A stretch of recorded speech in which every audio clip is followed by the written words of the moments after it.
काजीकुंड में 3 खाना बदोश लापता। अहले खाना गुमशुदगान की तलाश के लिए मदद की अपील की।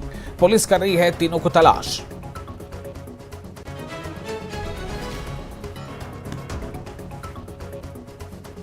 श्रीनगर कटरा वंदे भारत एक्सप्रेस का इफ्तिताह मौखर। इफ्तिताह की नई तारीख का ऐलान जल्द मुतवक्किल।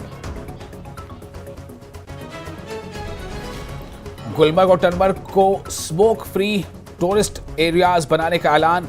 डिस्ट्रिक्ट डेवलपमेंट कमिश्नर बारामूला ने हुक्मनामा जारी किया। अवामी मकामात पर सिगरेट नोशी पर पाबंदी।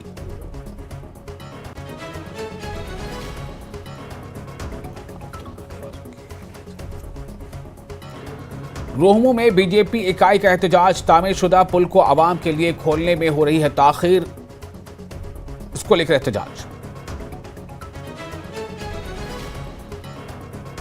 नई दिल्ली रेलवे स्टेशन पर मची भगदड़ की जांच शुरू। जांच टीम जाए हादसा पर पहुंची। शवाहिद किए जा रहे हैं इकट्ठा। जांच के बाद होगी कार्रवाई।